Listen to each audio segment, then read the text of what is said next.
Assalamualaikum and hi. Hari ini saya akan buat satu review berkaitan movie yang bertajuk Homeless to Harvard. Movie Homeless to Harvard ni mengisahkan tentang kisah benar seorang wanita bernama Elizabeth Murray atau lebih dikenali sebagai Liz Murray, di mana dalam usia yang agak muda beliau telah menjalani kehidupan yang agak sukar, di mana usia muda 15 tahun dia sudah menjadi seorang gelandangan yang tidur di stesen kereta api, tangga-tangga, dan di usia 15 tahun juga tuh banyak yang dia hadapi. Di sekolah pula dia sering diejek disebabkan berbau busuk dan baju yang seleke. Dan pada usia yang agak muda dia kehilangan ibunya dan dia terpaksa melalui hidup yang agak getik. Dalam movie ini juga mengisar tentang Liz yang seorang gelandangan mampu mengubah hidupnya kepada seorang yang berjaya, di mana Liz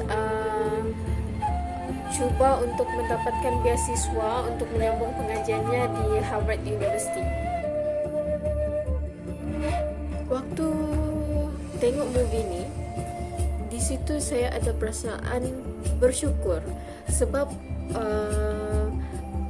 di mana hidup saya dalam hidup bersederhana, mempunyai kelengkapan tempat tinggal, baju, kalau dibandingkan dengan kehidupan Liz Murray yang tempat tinggal tiada, makanan pun susah. So di situ saya rasa saya bersyukur sebab perasaan saya sangat bersyukur.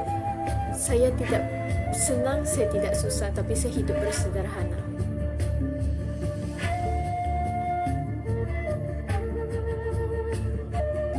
Pendidikan sesuatu yang boleh mengubah hidup seseorang, di mana seseorang yang berpendidikan ni dia mampu berfikir secara matang dan berfikir baik sama ada benda tu boleh memudaratkan dirinya ataupun tidak.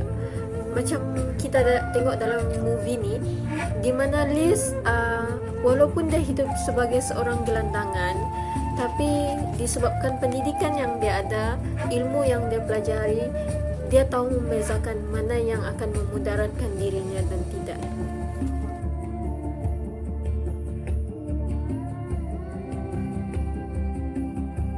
Okey, dalam movie ni apa yang kita dapat tengok, di mana watak utama tu menunjukkan sifat yang sabar, di mana dalam kehidupan dia melalui rintangan hidup yang sangat tinggi. Ibunya seorang penagih dada, terpaksa tinggal di tangga atau stesen kereta api, tapi dia tidak pernah mengeluh pun.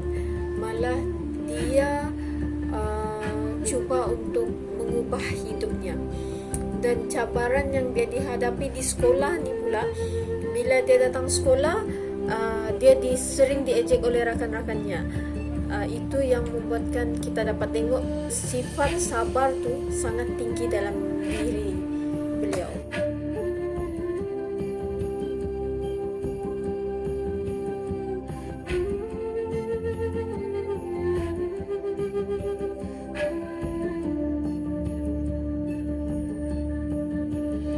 Seseorang itu tidak lari daripada cabaran hidup, sentiasa akan diuji dengan apa-apa cabaran yang akan datang. Tapi bila seseorang itu mengambil fikiran yang positif, di mana cabaran menjadi sesuatu yang kejayaan, seseorang itu pasti akan berjaya apabila dia mampu berfikir untuk mengubah dirinya. Di mana apabila dalam hidupnya, contoh dalam hidup seseorang tu cabaran dia hidup dalam kesusahan dan dia mengambil cabaran itu, saya hidup susah, apa salah kalau saya bercuba untuk menjadi seorang yang berjaya dalam hidup.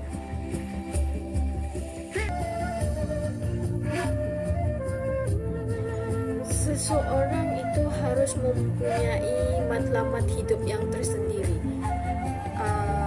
Ini disebabkan supaya seseorang itu dia tidak terkeluar dari landasan matlamatnya.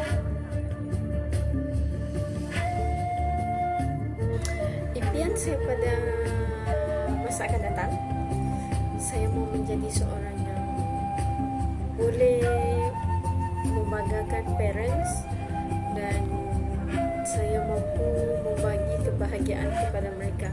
Dalam secara peribadinya, apa yang saya impikan pada masa akan datang, saya sudah bercadang untuk buka butik tudung yang menjadikan jenama yang boleh dapatkan jenama saya sendiri. Dan untuk mencapai matlamat tu, saya sudah start berniaga secara online sejak tahun 2018. InsyaAllah bagi 1 tahun pengajian ini yang saya habiskan, saya harap saya mampulah capai impian yang saya sangat idamkan, dan saya harap saya mampu capai matlamat saya.